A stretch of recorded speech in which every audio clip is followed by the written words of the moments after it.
I think we can reach a point where Alzheimer's actually is going to be an optional disease. Well, the studies have shown that not only does it not work, but in many cases it makes things worse. And by the way, most doctors still consider and view Alzheimer's as a beta-amyloid plaque issue. Alzheimer's really is not an old person's disease. It's just that it manifests itself at a later age in life, like 40s and 50s. This reduced rate of glucose is actually an early marker of Alzheimer's. It can occur in your 20s. Nearly 7 million American adults suffer from Alzheimer's disease. It's also the #1 form of dementia, and those numbers are looking to rise. They're expected to double by 2060. Today, we have Dr. Paul Harris in the studio with us. Dr. Harris, thank you for joining me, and thank you for being on The Science of Sound. My pleasure once again. It's great to have you back. Absolutely. So today we're talking about Alzheimer's disease. Could you start by telling us what is Alzheimer's disease? What does this mean at the highest level? Well, first of all, just as a side note, this month, the month of November, is Alzheimer's Awareness Month. And I think it's critical to make people aware of Alzheimer's, what it is, but more importantly, what it is not. So let's look at a dementia umbrella. Alzheimer's itself represents about, anywhere from 60 to 70% of the dementia category. And then vascular dementia is about 10 to 20%, and that's where one has maybe traumatic brain injuries or they have hypertension, that type of thing that affects the blood vessels feeding the brain. And so that's a different type of dementia. And then we have frontotemporal lobe dementia, and there you've got deterioration of the frontal lobe of the brain and the temporal lobes of the brain. And that can cause personality changes and issues with language and different things like that. So that's just another subcategory. And then Lewy body dementia.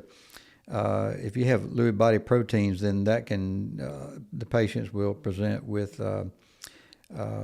hallucinations and issues with motor skills and things like that. And then you've got like Parkinson's, Huntington, different diseases like that. That's about 5%. So it's not just Alzheimer's. It's part of the dementia family.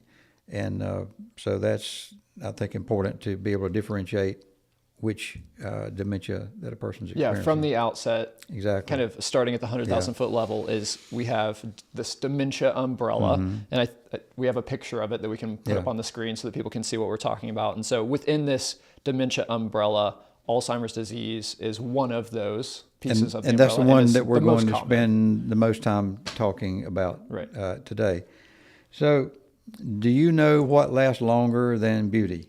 What lasts longer than beauty? Being smart. So today we're going to open the being smart gate or door. Okay. And we want to be smart about brain health optimization, and we want to get educated on how we can improve brain health and promote brain health optimization. Well, and it's a timely topic too, because as you said, November is Alzheimer's Awareness Month? Yes. Mm-hmm. So there you go. I already need this conversation because I was forgetting, is it Dementia Awareness Month or Alzheimer's Awareness Month?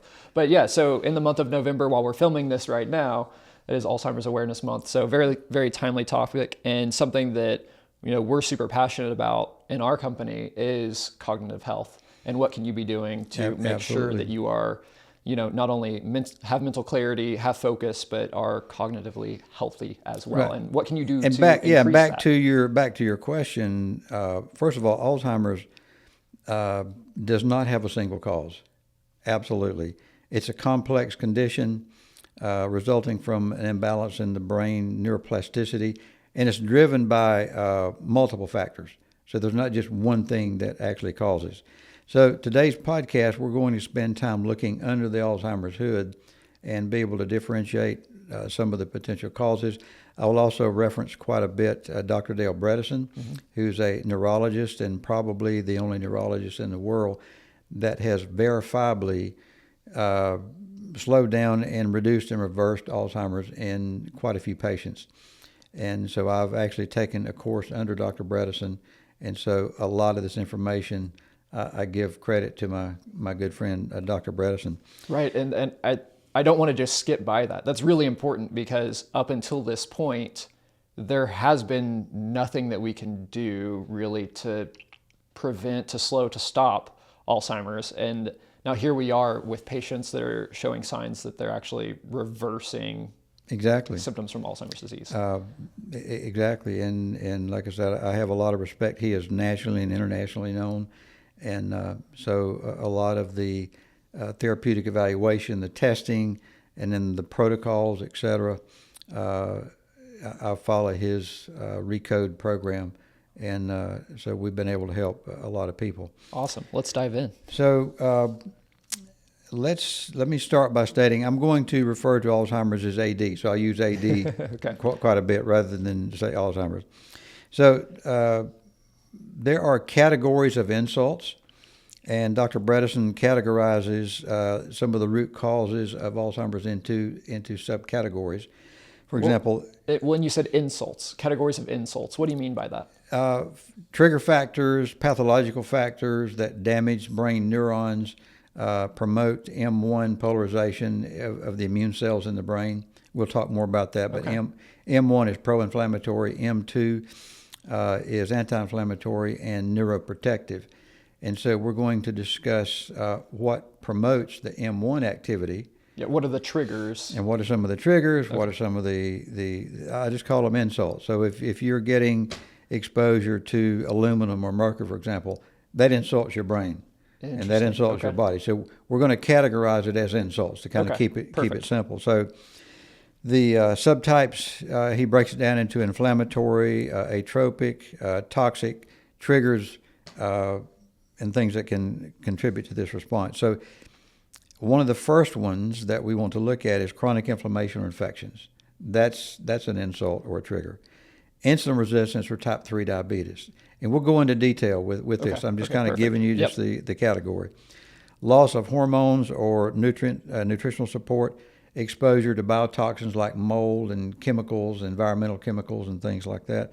Vascular issues or traumatic brain injury where people have had concussions, like some of the young kids in high school have had multiple brain concussions, and later on in life, they begin to present with psychological issues and behavioral issues and things of that nature. And then genetics. There is a particular gene that we will talk about. If you are homozygous with this particular gene, then you have an 80% risk factor for Alzheimer's. And remind us what homozygous means. Homozygous means you've got two bad copies. Okay. Heterozygous is one good copy, one bad copy.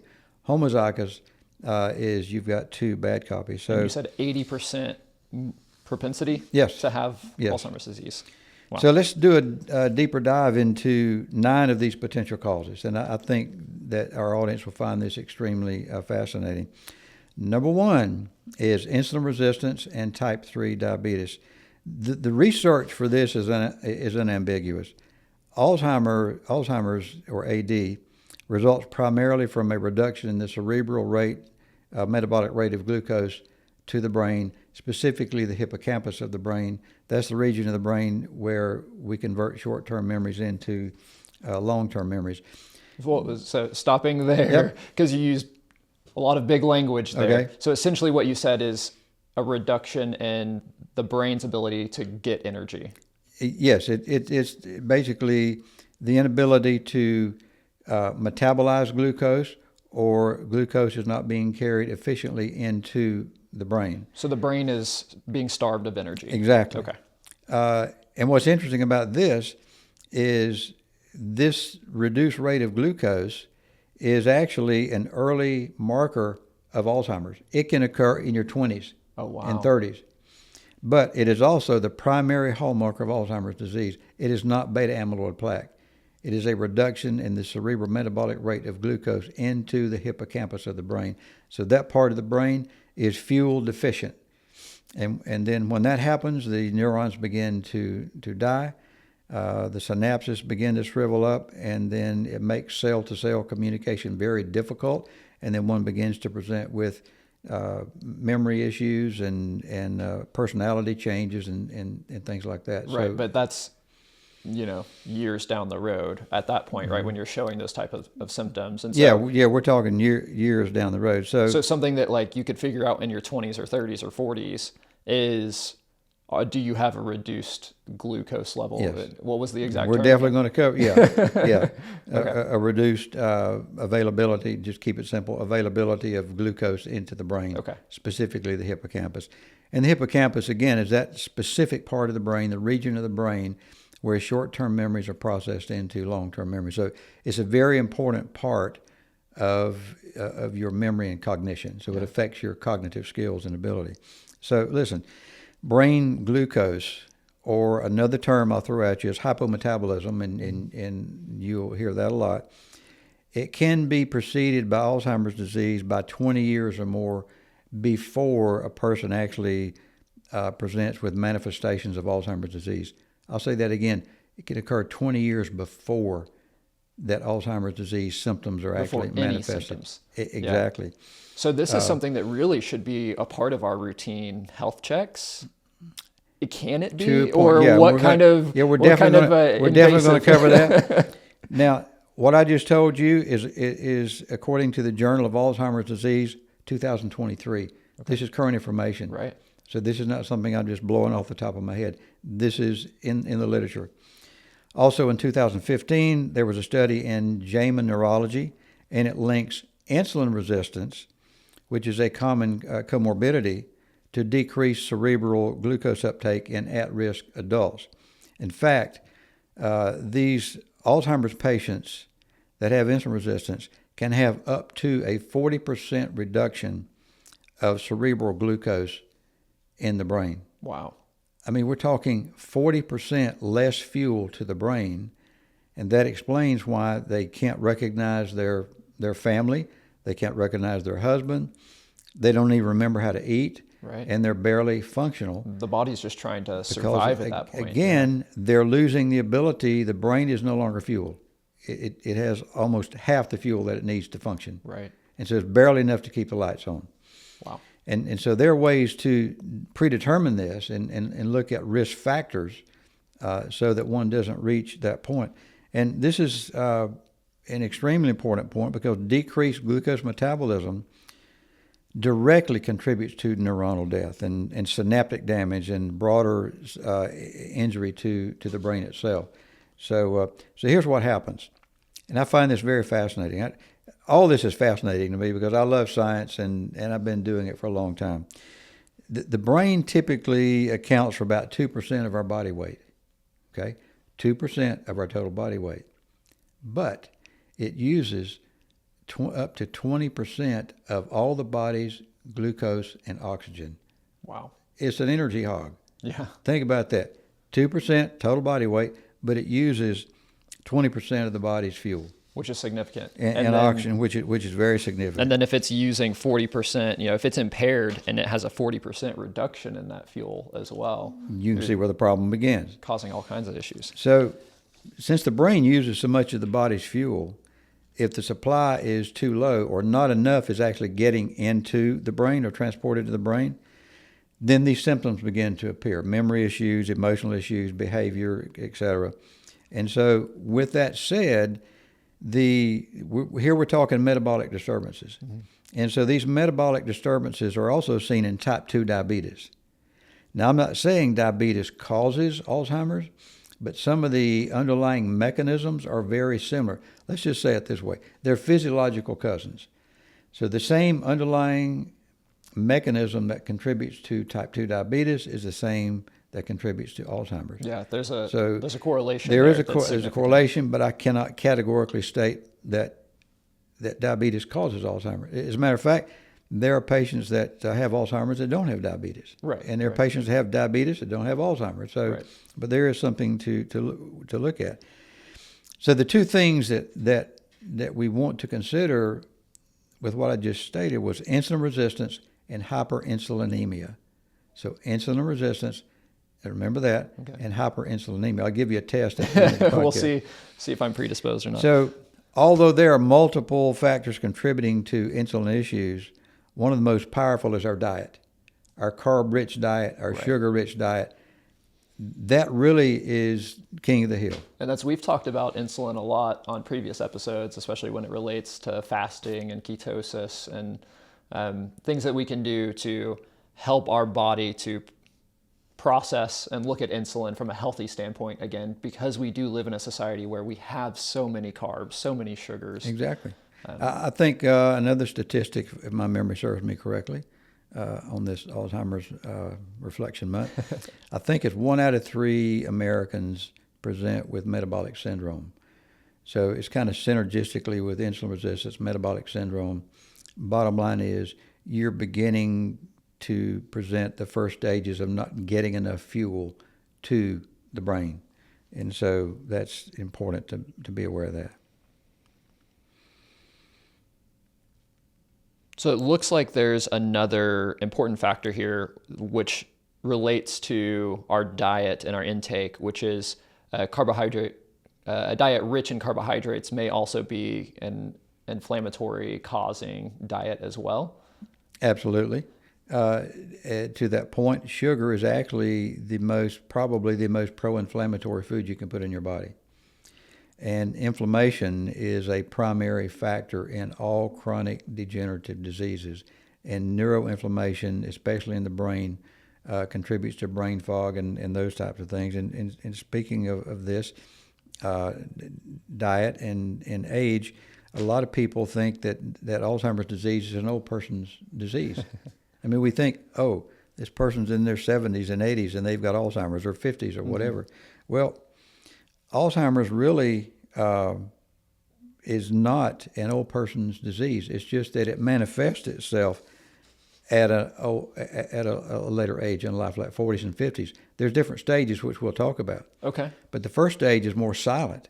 Right. Where the person is asymptomatic.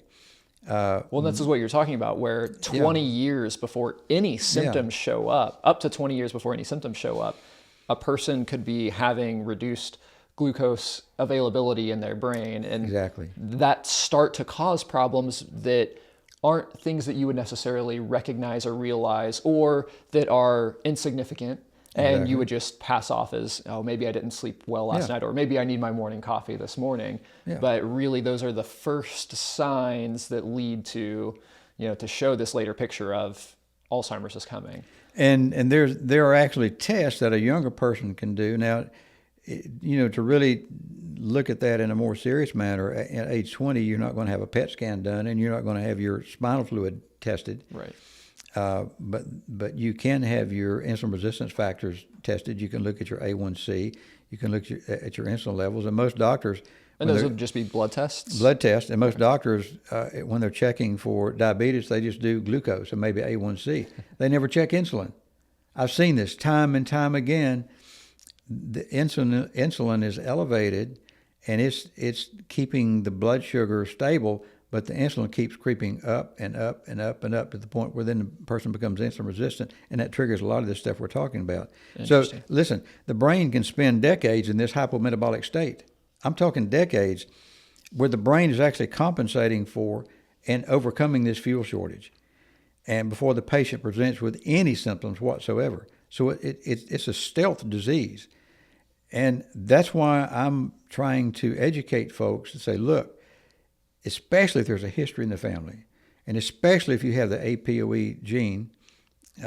Or if there's some type of diabetes or insulin resistance that runs in the family as well, or that you're presenting with. Yeah, and so this can go on for decades, and there's no major symptoms. But again, if you have the right test done and a sharp doc that knows what he's doing and knows what he's looking at, then you can get put on the right track. You can be proactive and start to mitigate some of these and help your body to fight against and prepare for and lead to this not being as big of an issue later on, hopefully. So you mentioned that there are some stages of Alzheimer's disease. Let's talk about that. So again, according to Dr. Bredesen, let's say there's 4 stages. The first stage is kind of like a preclinical, pre-symptomatic, where you're younger, life is good, you think you're going to live forever. I remember those days. And these changes are only detectable via a PET scan or a spinal fluid analysis. Even if you wanted it done, no insurance company's going to pay for that. Right. If you're a strapping, 20-year-old, they're not going to do a spinal tap or a Nor PET would scan. you really want the spinal And nor would tap. you want that. So that's stage number one. Number two is what we call the SCI, or subjective cognitive impairment. And here you might experience some early subtle changes, like mild he's just forgetful. Oh, he's just having a senior moment. And this can last about 10 years or a little longer. And this is considered early Alzheimer's by Dr. Bredesen. The third stage is MCI, which is mild cognitive impairment. And here you've got more noticeable deficits, you've got more noticeable issues and memory issues.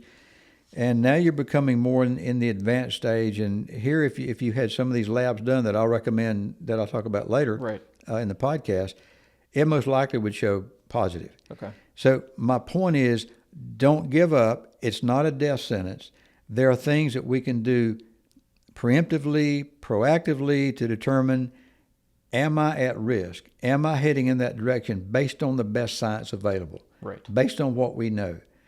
And is there something I can do about it? And absolutely. Dr. Bredesen has turned around some amazing, he's got these documented. He's well published in the medical journals. And so I give this podcast as a hope to those individuals that there's a family history and they're worried about, am I going to get Alzheimer's? Well, again, this podcast is to educate. Right. And educate and give you hope. So the third stage, mild cognitive impairment. And then, of course, the last stage, unfortunately, is a full loss of daily function. And this individual just needs 24/7 help. Okay. And And then to quickly run back through the stages. So the first stage, you could be in that first stage where you aren't showing any symptoms Decades. at all. Decades. Yeah. Okay. So 20 years, let's call it. Second stage, how long would somebody be in this, subjective cognitive impairment? It could be about 10 years. About 10 years for that So one. it's just steadily creeping up on you, and then you just begin to just think, oh, I'm just getting older, I'm tired, and But you still really my wouldn't. mom at had a this point. memory problem, my dad had a memory problem, and I guess I'm just You're just getting older, and Yeah. that's just part of life. And then you get into this third stage where stage 3 is essentially the mild cognitive impairment. That's where it's so noticeable that now you're probably at the point where you're going to go see a doctor about it. But you've been living with this for 30 years at this point. And that's when you better get after it and do something about it, or you'll end up taking Aricept, which is one of the so-called Alzheimer's drugs. Does very little for you. It may relieve symptoms, a few of the symptoms for a short period of time, but then the side effects aren't real great. But it does nothing to address the etiology. It does nothing to stop the progression.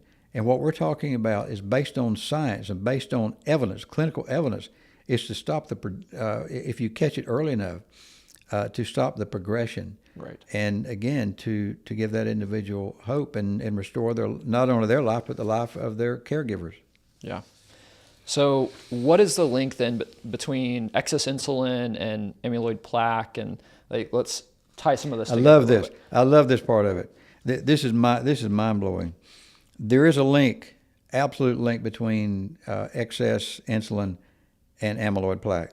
And so this is just another puzzle piece linking chronic hyperinsulinemia, excessive insulin, and beta-amyloid plaque in the brain.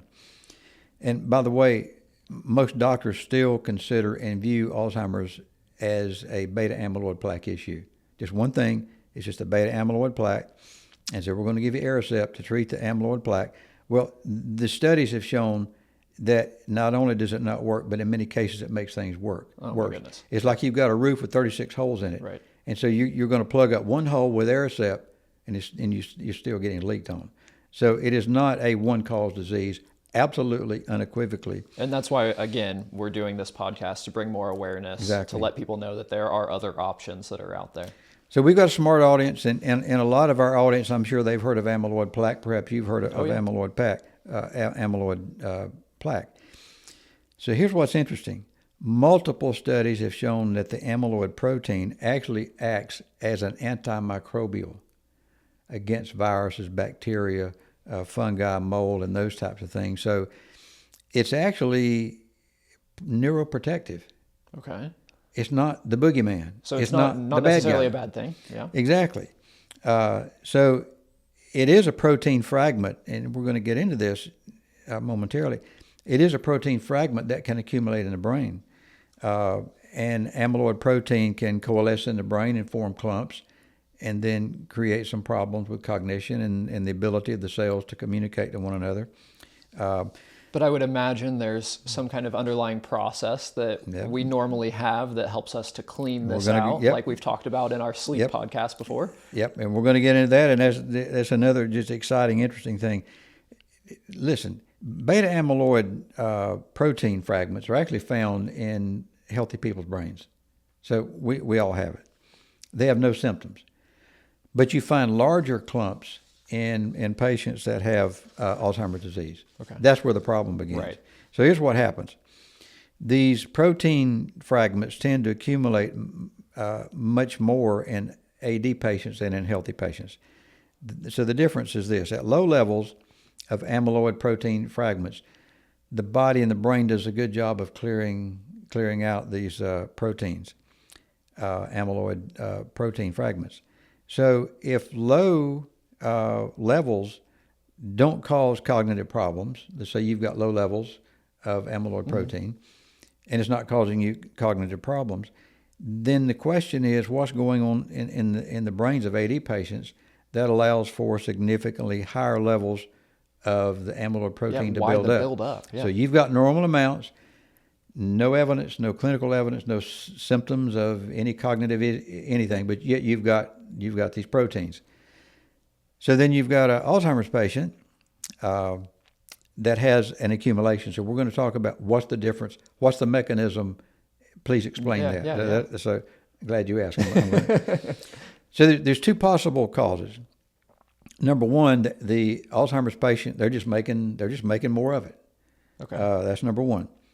Number two, what is being made is not being cleared out of the brain. Right.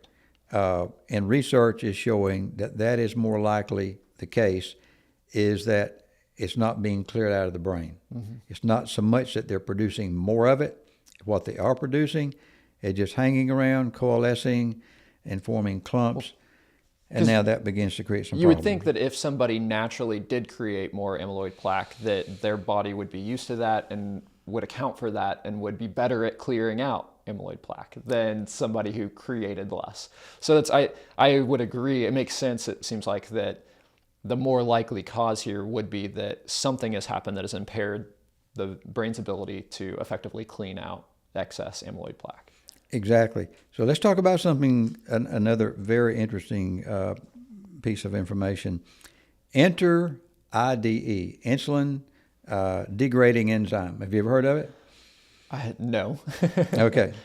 So the main job of insulin degrading enzyme is its core function is to clear out excess insulin, and its nighttime job is to clear out beta amyloid plaque. So here's where the IDE. diabetes relation can come in as well. It's actually playing a dual role. You tracking with me so far? Yep. Okay. So IDE has an affinity for insulin and versus the amyloid protein. And so the problem begins when you've got insulin and you've got the amyloid protein, and we need to take care of business. So the IDE preferentially goes for the substrate insulin. This already makes so much sense. You starting to track with me on this? Yes. And so now plaque begins to accumulate because the IDE is busy clearing out insulin because the person is in a state of hyperinsulinemia, which they've never been tested for. Right. They're just told your glucose is fine, you're not diabetic. In the meantime, your insulin is skyrocketing. Your up. Your IDE is working overtime to try to deal with that. Mm-hmm. In the meantime, you can cross that threshold where all hell breaks loose, and now you start to become really symptomatic, and you go to the doctor, and you get that dreaded diagnosis. Then it's kind of too late for a lot of people at that point. This is fascinating because it really is going back to, what causes diabetes, what causes the insulin resistance. So what are we doing as a society that is leading to, the insulin resistance? And it's fascinating that the flip side of this is then Alzheimer's disease, which we're also seeing year over year, these increases. And again, nearly 7 million adults right now in the US over the age of 65 have Alzheimer's disease. And that number is expected to double in the next 25 years-ish. I'm working on, and I believe along with Dr. Bredesen, I don't think this is just wishful thinking, but based on the science that we already have, based on the clinical results we're already getting, I think we can reach a point where Alzheimer's actually is going to be an optional disease. Right. If you choose to live a certain way. Because we know more about it now, and the more you know about it, the more you can take steps to correct the hypometabolic condition that's going on. Yeah. So that's why a major back to the diet. That's why a major part of the healthy corrective strategy is the ketogenic diet. Right. Because the brain actually prefers ketones over glucose. Which is ketones is a cleaner fuel. Right. But since it'll take what it gets, what does it get? Glucose. It gets glucose. It gets our high carb diet, and so that's what it has to function on. So with some of our patients that have Alzheimer's or cognitive impairment, we do recommend the ketogenic diet. But you can reach a point, or they can reach a point where they just don't have the ability and the functionality to actually follow the ketogenic diet. Right. So guess what? There's an answer for that too. Well, but I would think even just the awareness, right? So again, the point of doing this podcast too is to bring more awareness to this, because if they truly understood, and if society truly understood the health benefits of a ketogenic diet, of fasting, of going through the process of letting your body have autophagy and giving your brain and your enzymes time to clear out the beta-amyloid plaque, because you don't have the high insulin, because you're in ketosis, because you're doing a fast. If our society knew more about this, then we could be more proactive and more helpful and more encouraging for the people that are going through some of this. If they just cut out the sugar, I mean, that helps. But here's the good news as far as the ketogenic diet is concerned. Studies are now showing that you can take exogenous forms of ketones in capsules or powder, and it can help restore some of the neurons that are struggling. Wow. Okay.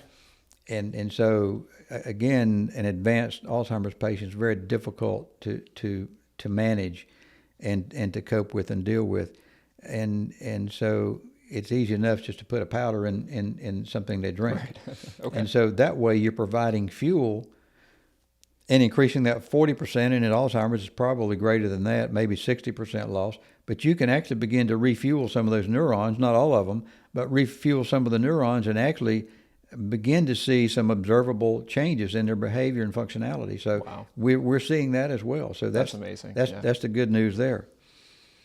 Okay, so tell me more about kind of how this is happening and the ketogenic diet, and then also I know that something that's out there a lot right now is mitochondria. The powerhouse of the cell is what I remember from 6th grade biology class or whatever, is the mitochondria is the powerhouse of the cell. And we're talking about the brain getting energy. So how does mitochondria fit into this? That's a great question and an important question. My personal conviction is it could be that part of the pathogenesis of most chronic degenerative diseases is poor mitochondrial function, because the mitochondria is your fuel supply. It's the powerhouse of your cell. And with the mitochondria, it basically extracts energy from the food. Mm-hmm. So you have lunch and you have fruit and you have vegetables and protein. The mitochondria is able to, through metabolic magic, through the electron transport chain, without getting too deep in the weeds, it can literally take one molecule of glucose at one end of the mitochondria and go through the electron transport chain. Out the other end comes 36 molecules of adenosine triphosphate, or ATP. Yeah. That's amazing. And there are 5 complexes that promote that process. And so due to toxicity, due to chemical toxicity and heavy metal toxicity, just a lot of different environmental factors, that process becomes less functional. And you're not producing as much ATP as you need to. For example, with COVID, one of the things that was happening that contributes to so much fatigue is when a person is exposed to an insult called a virus, then by default, then the body basically shuts down the production of ATP to starve the virus, because the virus doesn't have the ability to produce its own energy. So it's going to attempt to extract energy from the mitochondria. But the body shuts down ATP production to starve the virus. And that's why people get so tired and it takes so long to recover from that. It's because here's what happens. If that remains sustained that long or for a long period of time where the mitochondrial function is downregulated, then that flips a trigger in the brain. It's a circuit breaker in the hypothalamus.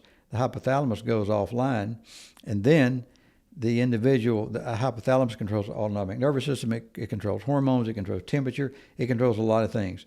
Because the mitochondrial powerhouse was not flipped back on. It was not restored because of the chronic viral infection, and the person had a weak immune system to begin with. So I'm getting a little off track here, but the point is, it's the mitochondria, the powerhouse, the switch was flipped, and that's why it takes so long to recover from a viral infection, from bronchitis and things of that nature, because it's taking a while to get all the mitochondria back on track and to get the hypothalamus back on track. Well, and I think that talking about your mitochondria being down-regulated, which makes you more tired because you're producing less ATP, less energy for the body, effectively to starve the virus so that your body's immune system can do a better job, right? It's one of your body's innate ways to help you fight illness. Also, if we think back, before food was as readily available, if you were more tired, then you wouldn't be going out and gathering food. You wouldn't be intaking any carbohydrates, any food that your body is going to turn into sugar. Instead, you would switch over to the fat burning mode, which is ketosis. And so, instead of eating foods that would promote ketosis, which is something that you can do, right? The ketogenic diet, again, kind of coming back to the fasting idea, you naturally, when you fast, switch over into this ketosis cycle. That effectively allows your body to still survive, use its fat stores, have the energy that it needs. But when we're in today's society, we just keep eating food, right? And so we're, with the sugars that we eat, not only fueling ourselves when our body's trying to downregulate and not fuel itself with glucose, we are feeding those viruses with the sugars that they need as well. And so it's just, to get back on track, I'm going to put myself back on track. So the mitochondria in the brain, if the brain uses like 20% of the glucose and oxygen, what makes that available is the mitochondrial function. Right. And so if you've got poor mitochondrial function, then just by default, you're not going to get enough fuel to the brain, and then that just promotes more neurodegeneration and neuroinflammation and things of that nature. So, just by default, if a person wants to improve brain function, I take creatine powder, and I take like before the podcast today, I'll take some ketone caps. Okay. And to help better brain function. I haven't heard about the keto caps before, so I'm excited to talk about that. That's in a little secret. bit. We'll talk about it later. I have some questions about that, but before we get off this topic, omega-3s are another one, right? Yes. Okay. So we'll get to that in a minute. Let's jump back into this portion of it, which is, so we talked about the first category, which was your insulin and how that relates to Alzheimer's disease. One of the other categories was inflammation. Yeah, so that's number two. Another term for inflammation is called inflammaging. You'll hear that term thrown around. So chronic inflammation, both in the brain, which is neuroinflammation, and whole body inflammation or systemic inflammation, is emerged as a pivotal driver in the development and progression and the pathology of Alzheimer's disease. Now, new research has actually shown, Aaron, that links low-level inflammation to Alzheimer's disease pathology. And so there are a lot of markers that we can test with our blood test to determine it's not just that you've got inflammation in your bloodstream and your joints are inflamed. It can be neuroinflammation. Okay. And you're presenting at an early age with brain fog and short-term memory loss and things of that nature. And I'm seeing that in 20 and 30-year-olds. So right. So this is more of that like category 1/category 2. Like people are Exactly. moving into category 2. So now we're going to get deep into the weeds on this inflammation deal. Okay. So neuroinflammation involves what we call activated microglia. Now, microglia are the brain's immune cells. Now, were you aware that the brain had immune cells? I did not know Just that. a little no. bit. So it releases pro-inflammatory cytokines, the immune cells, which can promote beta-amyloid accumulation, tau proteins, and neuronal death because of chronic inflammation. Inflammation is not bad. Chronic inflammation is not good. Now, systemic inflammation often stems, you ready for this one? From gut dysbiosis. So chronic inflammation from a leaky gut, or obesity, central obesity, where you're producing a lot of IL-6 cytokines, pro-inflammatory cytokines. You're producing estrogens, becoming estrogen dominant, or metabolic syndrome, which 1 out of 3 individuals have metabolic syndrome.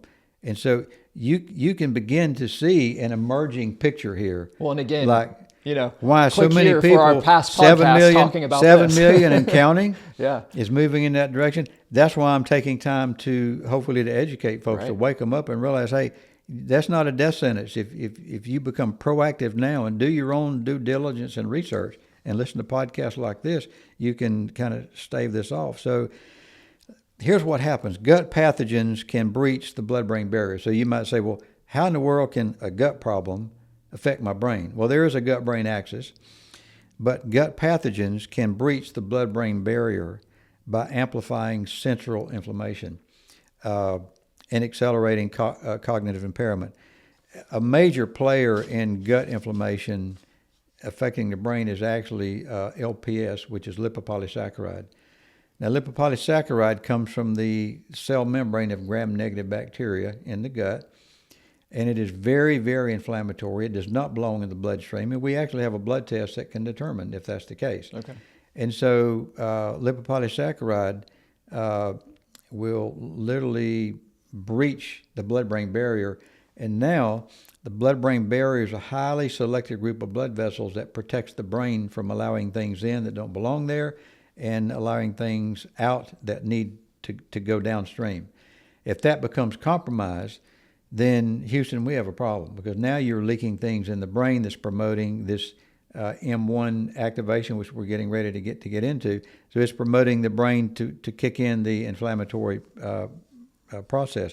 Now, human cohort studies show that elevated markers like C-reactive protein, you've probably heard of C-reactive protein.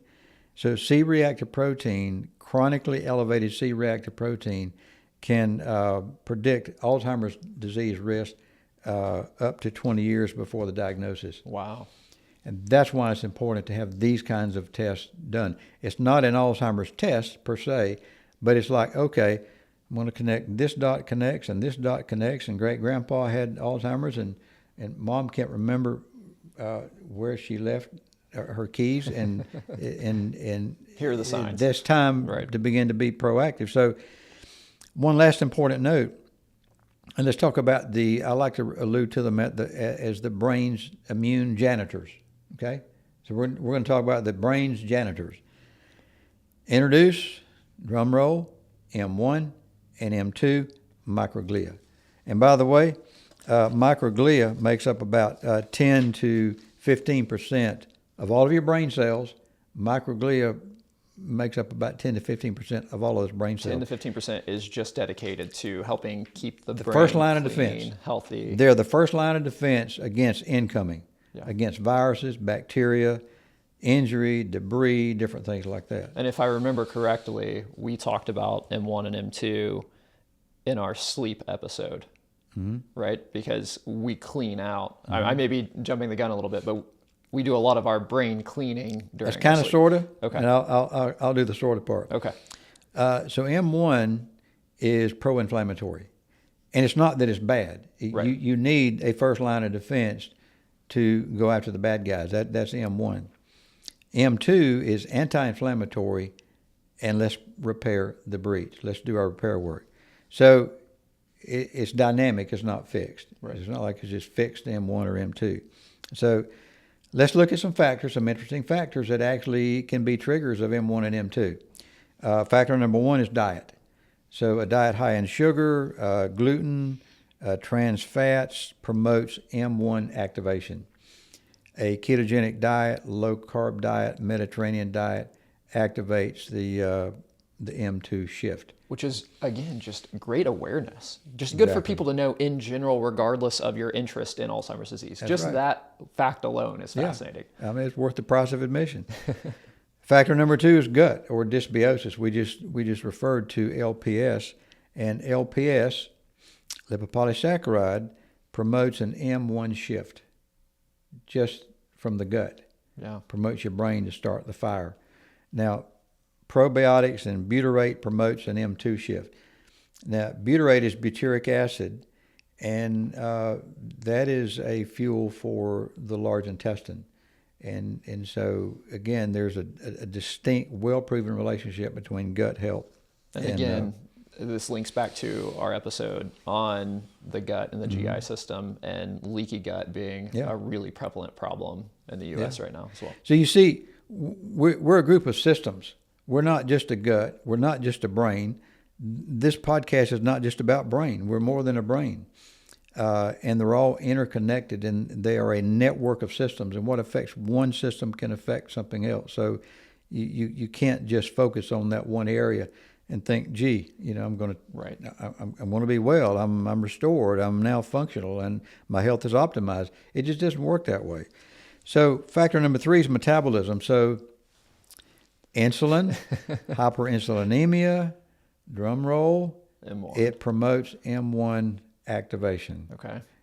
You seeing how all this all fitting together. We're putting the puzzle together. Yeah. And then factor number four is toxins like mercury, glyphosate, and glyphosate is ubiquitous. I mean, you can test 100 people with a urine test looking for evidence of glyphosate, and most likely all 100 of them are going to have glyphosate, which you see in Roundup. So it's just everywhere. Because it's so prevalent in our our society and the culture, kind of exactly. our standards, our norms, what we've accepted as here's how we're going to, take care of our crops and our yards, and then or golf course or golf courses. Years ago, I had a patient that was having some cognitive problems, and he showed actually high levels of glyphosate, but he said, I don't spray anything. I'm not around insecticides, pesticides, and I was scratching my head and I was looking at it and I said, okay, you play golf, right? Yeah, I play golf. Well, tell me about your golf game. And long story short, he got this from his dad. Why they picked up his habit, I don't know. But he would literally lick the golf ball before he hit the golf ball. Oh, my goodness. And they sprayed the heck out of the golf course to keep it green and kill the weeds. And something that simple. And so we're exposed to things we're not even aware of. And that's an extreme case, but very. There's the very real problem that is well documented about living in a neighborhood, like a golf course neighborhood, or just the amount of time that you spend there does increase the level. Or if you're a gardener, I ask my patients, what hobbies do you have? It's important to look under the hood. Okay, I like to garden. Okay, so are we talking vegetable garden? Are we talking flower garden? Well, I grow vegetables during that season. Well, do you spray? Well, yeah, I use Roundup to kill weeds.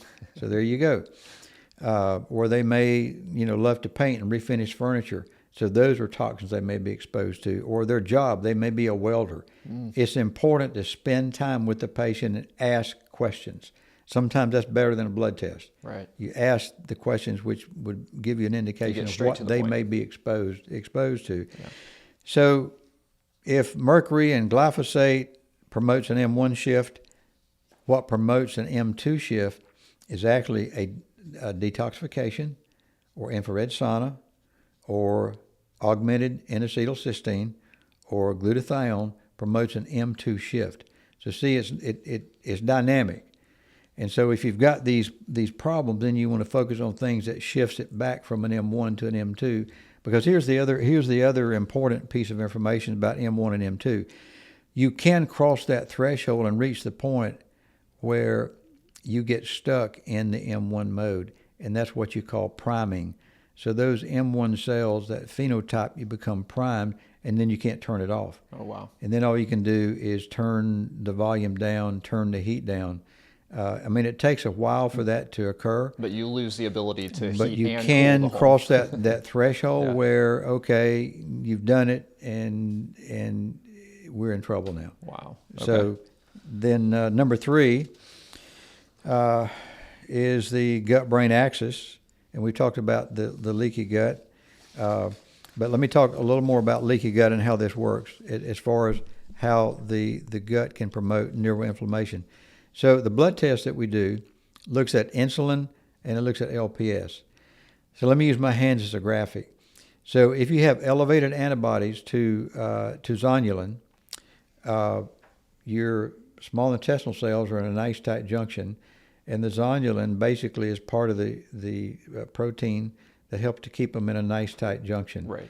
And so if you've got elevated antibodies to zonulin, now you're getting a break in the dam, and now you've got this going on, and you're leaking endotoxins and food peptides and antigens. Is that how like LPS gets through as well, or? Yeah, except zonulin goes between the cells. Okay. And then that leaks into the bloodstream, and it can make its way to the brain and promote neuroinflammation. Now, LPS is a different breed. LPS, instead of between the cells, it literally goes through the cell. Oh, wow. It's much more damaging, and it very rapidly can then break. And by the way, the same molecules that keep your gut barrier intact keeps your blood-brain barrier intact. So if you have an issue with So I'm one, painting more of the picture for you. So leaky gut, leaky brain. I might add that a leaky blood-brain barrier is fairly easy to fix. So if you've been told that you've got a leaky brain, then there's hope. I will say that's a new one for me. I've not heard the term leaky brain before. Yeah. So then, along with the gut, then you've probably heard of the term IBS and IBD and SIBO and things like that. Of course, SIBO is small intestinal bacterial overgrowth. And oftentimes, I'll ask the patient, have you ever had food poisoning? Because, and that still relates to the brain because we're talking gut-brain. And so SIBO, small intestine bacterial overgrowth, about 60% of people with IBS have SIBO, and a large percentage of those individuals had food poisoning. Well, there's a common toxin with Shigella, E. coli, Salmonella, the bad 4 or 5 that causes food poisoning, and it's called CDTB, cytolethal distending toxin B, and it's the bad player that's common in every one of these gut pathogens. And so what happens is they're very similar to another molecule in your gut called vinculin. And vinculin is a good guy. So CDTB is the bad guy, vinculin is the good guy. And so through a process called molecular mimicry, the CDTB is similar to the vinculin, and so it produces antibodies. And now why is that a problem? Because vinculin promotes migrating motor complex. So that promotes, after you've digested your food, the migrating motor complex kicks in, and then it basically has a sweeping action to clean out the bacteria in your small gut and the crumbs off the table and off the floor and down the drain. But if you've got SIBO and elevated antibodies to vinculin and cytolethal distending toxin B, then instead of that nice sweeping action that occurs every 15 to 20 minutes rather aggressively, it's much more slow. And you're getting a buildup of the bacteria in your gut. Now and as a result of that, you may produce methane. Methane is a gas that can cause constipation, or you may produce hydrogen or hydrogen sulfide gas, and that promotes loose stools or severe diarrhea, and your stool smells like rotten eggs, and then you've got a real problem. So all of that causes inflammatory debris to leak through the blood-brain barrier, to leak back into the bloodstream, get to the blood-brain barrier, and now you've got a real problem, all because you think, oh, I've just got irritable bowel, or I've just got this, or gastritis, or whatever. That's why this podcast is saying I really meant it when I said look under the hood of Alzheimer's. That's part of looking at under the hood with Alzheimer's. Yeah, and how your gut is really related to your cognitive function and the health of your brain overall. That's fascinating. Vascular dysfunction? Let's jump into vascular dysfunction. Okay, number 4. There's actually blood-brain barrier evidence in JAMA, Journal of Neurology, 2021, midlife hypertension increases your risk for blood-brain barrier breakdown. And so again, you can look at the blood-brain barrier as a gatekeeper to your brain. So if you've got uncontrolled hypertension, you're increasing your risk factor for Alzheimer's.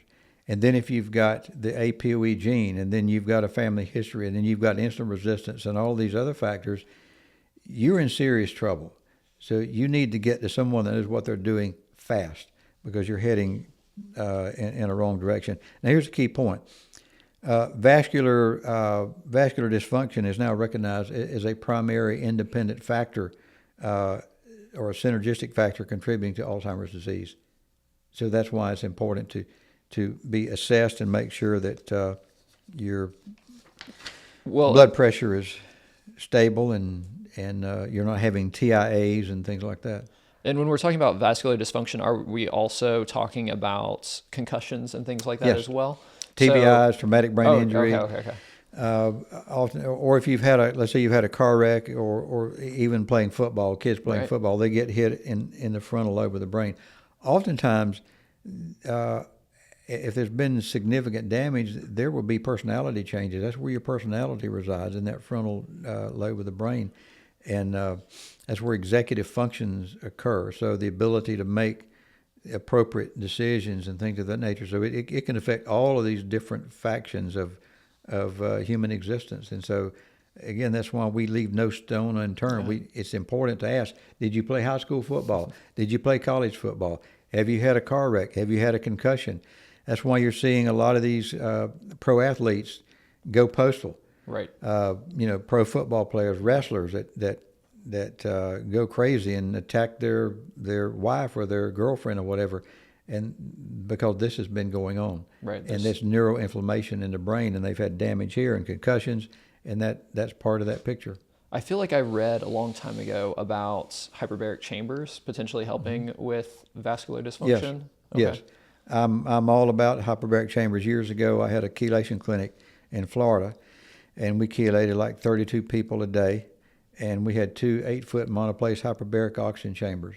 And so it's very, it can be very beneficial. Yeah, I feel like that's maybe an underrated thing. I don't hear a lot about hyperbaric chambers anymore, but in this conversation, it's 2 things, right? It's our brain's ability, well, maybe it's definitely more than 2 things, but 2 main things are our brain's ability to have energy and the energy reduction associated with Alzheimer's disease, but also then the brain's ability to have oxygen. A third that we need to importantly throw in there also is the ability to clean itself out and the blood-brain barrier as well. But the oxygenation, I feel like, is a really important factor there also. And so the brain uses 20% of the oxygen supply. I mean, that's huge. Right. And glucose. Right. So anything that impairs that, like a traumatic brain injury, where you may have you're just not getting enough blood flow, and a hypometabolic situation in the brain. I mean, you're just setting the stage for a forest fire. Right. Okay. And so another one is environmental toxins. That's a biggie. That's a huge biggie. Here you've got aluminum, and there's no one that is immune to environmental toxins. Right. I mean, if you're on planet Earth, you have environmental toxins. It's just a matter of how much, how many, and what can you do to avoid it. So environmental toxins, we're talking things like aluminum, like mercury, glyphosate. These things actually disrupt amyloid clearance. So these things disrupt the ability of your brain to clear out amyloid protein. There's evidence, for example, in the Journal of Alzheimer's in 2023, Journal of Toxicology 2022, that glyphosate induced tau pathology, pesticides, air pollution, industrial chemicals, and all of these factors play a huge role. Now, I'm going to share with you on a personal level. I try to be congruent, and I had myself tested and through Quicksilver Scientific. And, for example, my blood mercury comparison, it checks for methyl mercury and inorganic mercury and total mercury. And so with my test, the the markers are in the green for methyl mercury and inorganic mercury and total mercury. So there's not an issue there. And this particular test also will check your urine results and hair results to see if you do have elevated heavy metals, like mercury, for example, then are you going to be able to excrete them? So it also checks your excretion capability. Okay, so that was one of my questions was, do we have a mechanism to get rid of these heavy metals and toxins? Urine. Yeah, there's a lot of mechanisms: liver, kidney, and the lymph system. This test also checks for elevated levels of antimony, arsenic, cadmium, lead, and mercury. We're seeing a lot of arsenic these days, and I will always ask the patient, well, do you eat a lot of Asian food? Yeah, I love Chinese food. We eat it 2-3 times a week. Well, rice is a source of arsenic. Yeah. Apples and apple juice, a source of arsenic. Oh, really? And so need to Google and the sources of this particular heavy metal that you might show an elevation of to determine where you may, or maybe your wife doesn't like you. Just kidding. But anyway, it's important to know, is this part of the Alzheimer's package? Is this part of the dementia package? Is this part of the cognitive impairment package that's keeping me from optimal brain health? And that's why it's important. And again, those are blood, hair, urine tests. This is urine, blood, and hair. Right. Very important tests. Very simple tests that you can do to just get some more information. Now, another along environmental toxins, another big one is mold. And I feel like I'm hearing more and more and more about mold lately. Well, I have another visual. It shows the nasal cavity, and then it shows the olfactory nerves, which are like little wires hanging down. And then these olfactory nerves are attached to the olfactory bulb. This is cranial nerve 1. Cranial nerve 1, the olfactory nerve, is the only pair of cranial nerves, there's 12 of them. It's the only pair that plugs directly into the brain, specifically the hippocampus. Okay. Now, we've been there before. Right. The hippocampus is where you convert short-term memories into long-term memories. And so now not only you're dealing with heavy metals, but now you may be dealing with mold. Mold is very neuroinflammatory. It's also been shown that ochratoxin in the mold test that we do it's called total toxic test. Mold is part of it. But ochratoxin is typically elevated. It's very hepatotoxic, toxic to the liver, nephrotoxic. But also, it's one of the few mold mycotoxins that will actually induce M1 activation. Wow. And so you're breathing in the molds, sitting next to your mainframe computer, bypasses the blood-brain barrier, and now it's specifically activating M1. So again, kind of backtracking a little bit, you've got a leaky gut, you've got a crappy inflammatory diet, you've got heavy metals, now you've got mold toxins, you've got an APOE4 gene, and now all different you factors. are priming your microglial or the astrocyte cells in your blood-brain barrier, and you're really heading down that road quickly. And that's why the majority of doctors don't know any of this that we're just talking about. Well, because you could have any one of these different factors or a combination of. And most often I would imagine that people that are diagnosed with Alzheimer's disease have a multitude of these factors. Now can you see why it is not a one-cause disease? Right. It is really delusional to think, it's just caused by beta-amyloid plaque. That's just not true. Right, yeah. Just not true at all. So we have that. Somebody read the first chapter of the book and then closed the book That's and said, right. okay, here's how we solve this. Yep, that's right. Okay. So another one on the list here is hormonal imbalances. That's a biggie too. There's in 2023 a journal called Neurology. Early menopause can actually cause an increased risk of Alzheimer's disease. A lack of certain of the estrogens can actually promote inflammation in the brain, neuroinflammation in the brain. Now here's one that is very interesting, and that is thyroid. In the journal Thyroid 2022, actually multiple studies have shown that hypothyroidism can cause hippocampal atrophy. Wow. So which again, low level of thyroid function affects the hippocampus. That poor hippocampus It's getting hit from all is a different target angles. for all of them. But you can see why so many people now are struggling with memory and cognitive skills. Well, because and so things many like people that. have thyroid issues. Yeah, Like that's very, very common. yeah. Wow. Okay, we also have chronic infections as another pathway. Another biggie, chronic infections. How many people do you know, for example, that have chronic sinus infections Yeah. or chronic tooth infections, impacted teeth, and inflammation in the gums, like P. gingivalis? P. gingivalis can actually activate M1. Root canal and toxic teeth can activate M1. So it can trigger the brain's response through the M1, and so that's a biggie. So chronic infections, that's fairly easy enough to determine that through the right lab test. We have a lot of people that are dealing with Epstein-Barr. Now we've got people that are dealing with long COVID, and they can't get rid of the infection. They've got chronic sinus infections. They've got infections in their gut, and they can't get rid of that.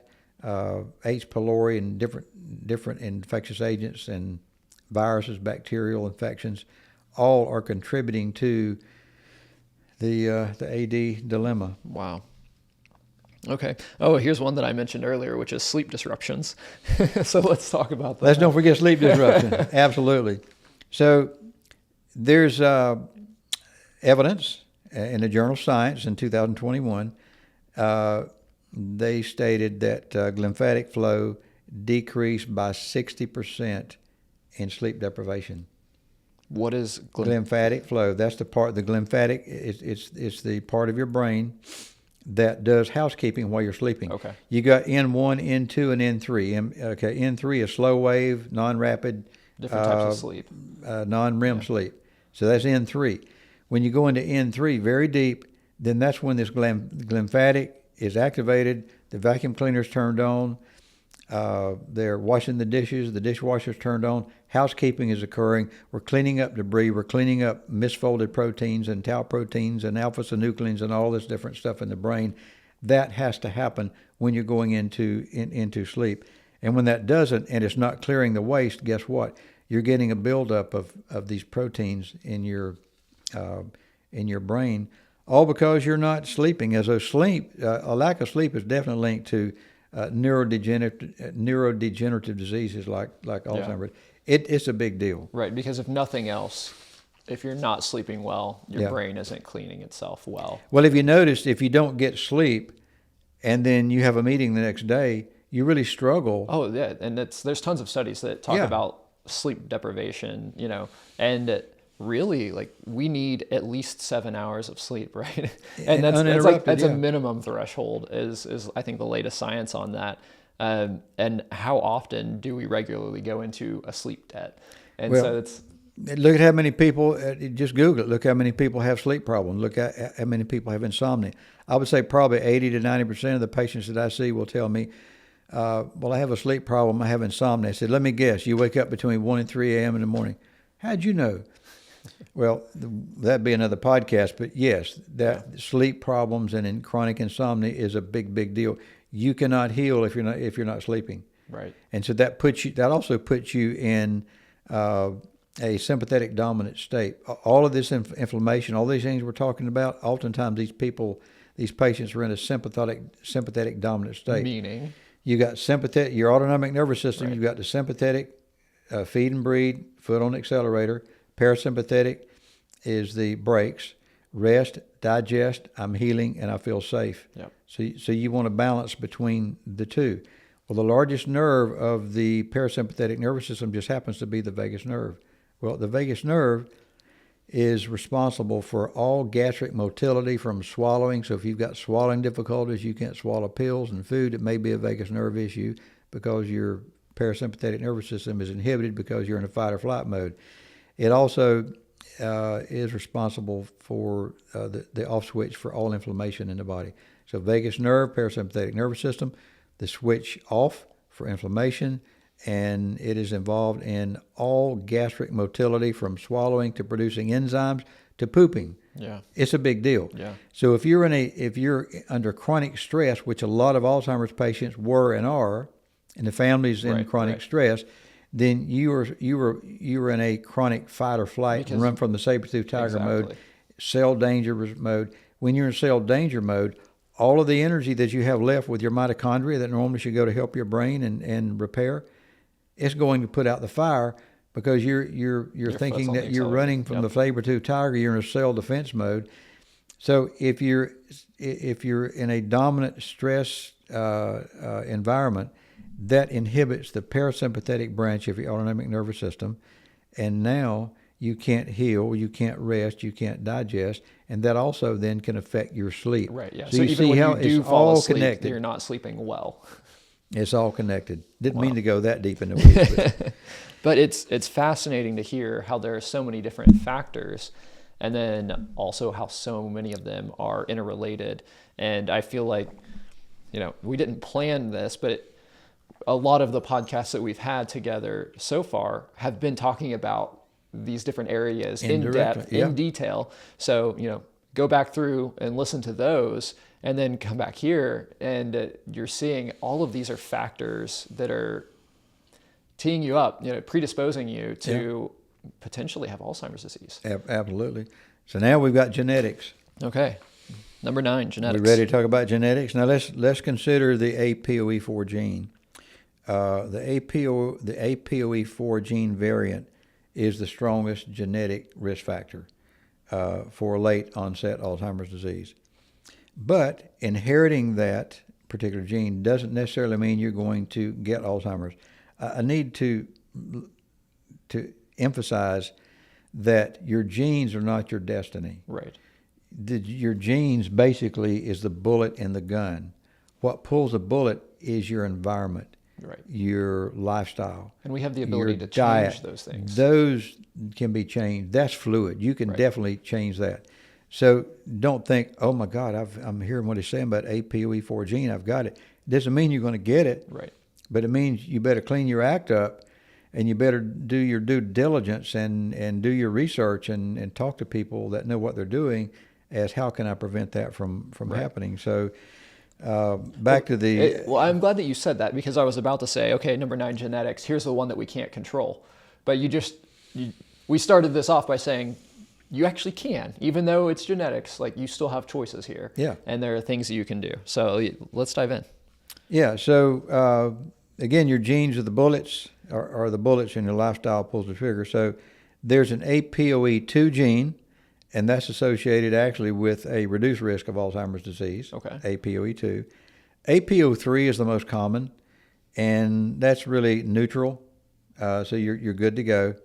But it's APOE4 that increases your risk of early onset, especially if you're APOE44.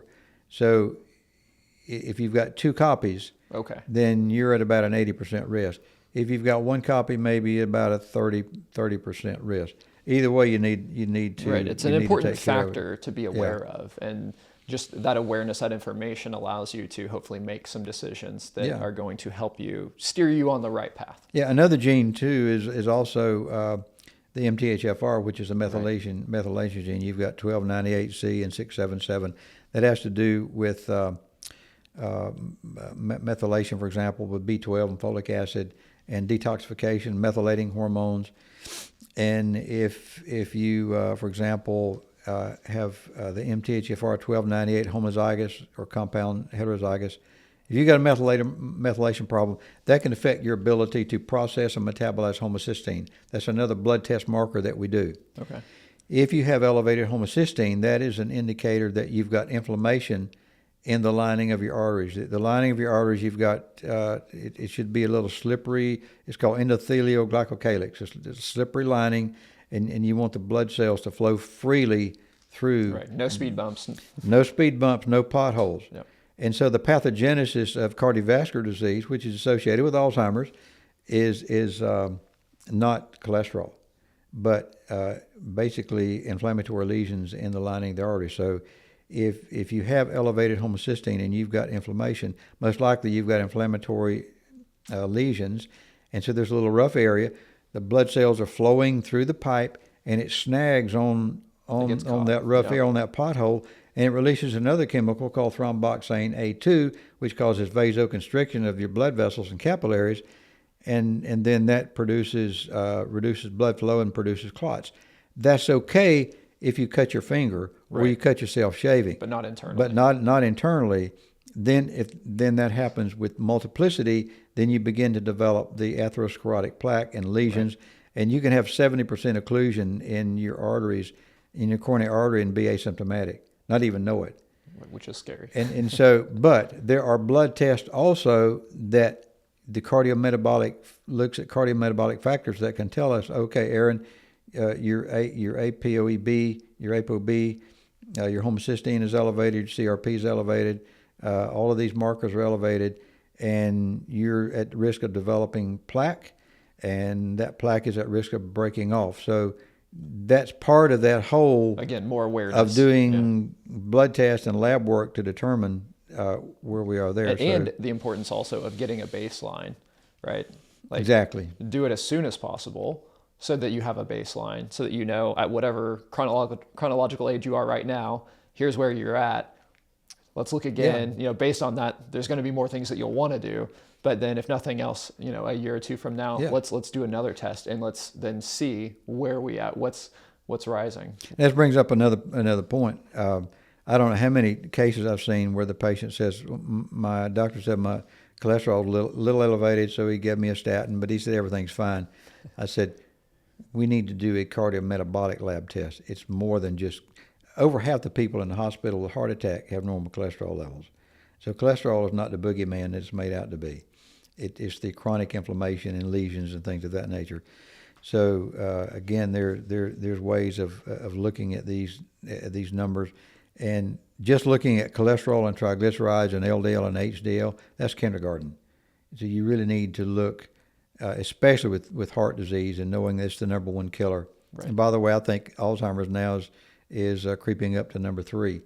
So it's a big deal. So that kind of covers the genetic part of it. Yeah. And so what we were just talking about too is different tests that you can do. So let's focus in. We've talked about some sporadically throughout this episode, but what other tests can people be taking to see if they're predisposed? Again, I'm going to be vulnerable here and share my own lab result. Okay. I did a Cyrex lab test called Alzheimer's LINX. It's Alzheimer's associated immune reactivity. And I did have, it breaks it into in-range, equivocal, and outer range. So the in-range is green, the equivocal is yellow, and then the outer range is like pink or red. And I did have tau protein just slightly elevated, but just about everybody has some tau protein. And I don't have any, at 77, I don't have any other markers or anything like that. So well, and remind me, just really quick interjecting, so your chronological age is 77, but what's your biological age? 57. Fascinating. Congratulations on that. That's amazing. Absolutely. Okay. So the other markers, that this looks at brain protein. So I only had one that was slightly elevated. Then it actually looks at amyloid beta peptide. I had none. It had ribaptin 5 peptide. I had none. Alpha-synuclein, I had none. And then growth factors, beta nerve growth factor, none. Brain-derived neurotropic factor, none. Neurotropins, none. Pathogens, oral pathogens, Enterococcus, E. coli, Salmonella, Campylobacter, herpes type 1, none. Chemicals, aluminums, ethylmercury, phthalates.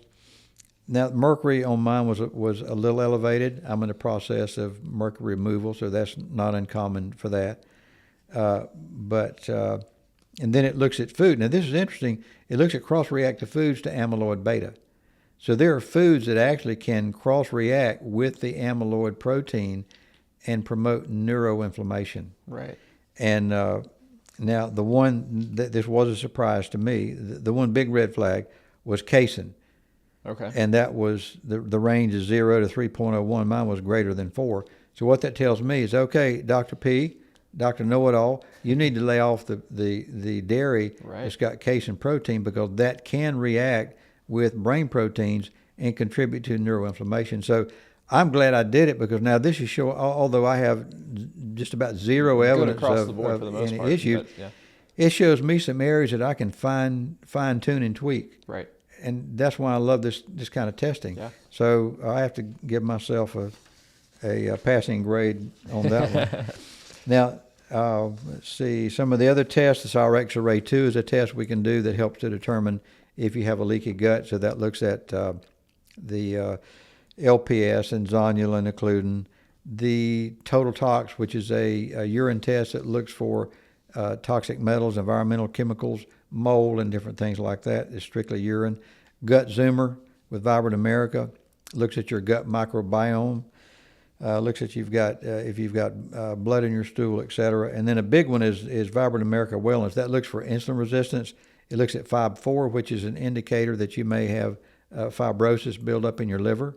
It is 99% is accurate, or 95, 98% is accurate as doing a liver biopsy. Wow. Through a blood test.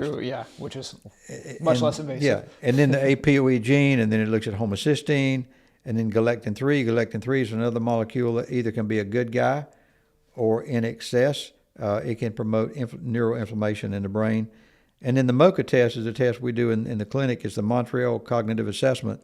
It's a rapid screening tool used to assess for mild cognitive dysfunction. And a score above 26 is or above is considered normal out of a total 30. So anything less than that is a marker that tells me, okay, we've got some work to do. So yes, there are multiple testing that can be done. Don't give up hope. There is hope, and my job is to do everything I can to increase awareness, to educate, and encourage you to make positive changes for brain optimization. Yeah, absolutely. And so there's multiple different, I guess, takeaways that somebody could have from this episode, which is a lot of information that we just threw at you, a lot of things that you can implement right now. Get better sleep, eat better, things like that. And exercise, yeah. Exercise. And then also, we didn't talk about exercise and the importance of exercise and physical activity as a preventative measure for Alzheimer's disease. Yeah, so actually exercise helps to increase mitochondria. Exercise also helps to increase brain-derived neurotrophic factor, BDNF. It also helps to increase blood flow to the brain. Yeah. It also is a natural antidepressant, and it just helps in longevity. Multiple studies have shown that when I say exercise, I don't mean just slow walking. I'm talking getting into the gym, and my own routine is 2 days a week I lift weights, and then the rest of the time I'm walking. Yeah. And I'm not running, but You're walking. getting your heart rate up a little bit. Get my heart rate up. Get your blood flow. And so, my insulin resistant numbers are way down, and my biological age is, I think I'm kind of proud of that. Good. I mean, it's a lot different than I wish my driver's license said 57, but it doesn't. So, yeah, to your point, the takeaway is there's a lot of things that you can do that don't cost money. Yeah. I mean, it doesn't cost money to get out and walk. It doesn't. Obviously it costs money to eat food. You got to spend it one way or the other. Just choose wisely. Yeah. And eat a lot of the cruciferous vegetables. Eat vegetables that are multicolored. Eat foods that are multicolored, and have a date every once in a while. I mean, you can overdo it on the bananas and the dates and things of that nature, but the Mediterranean diet is an excellent olive oil, the healthy diet, fats. and olive oil. My personal diet is kind of a mixed paleo, and so I don't do a lot of carbs.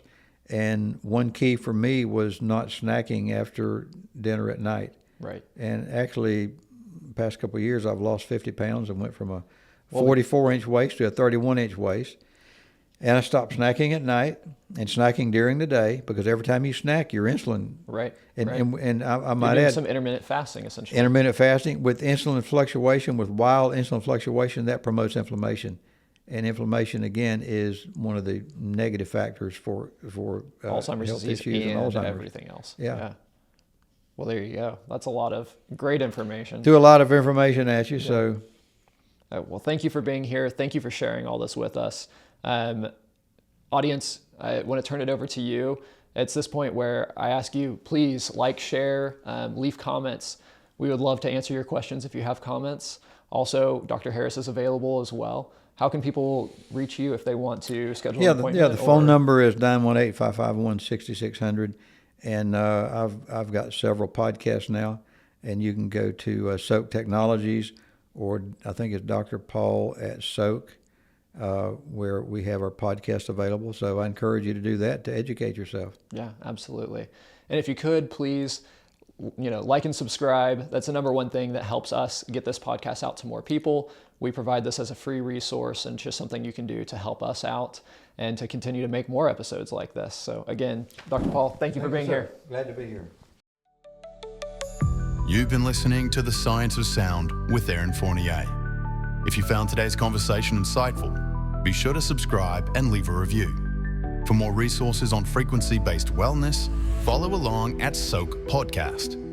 Until next time, keep listening, keep learning, and stay in tune with the science of sound.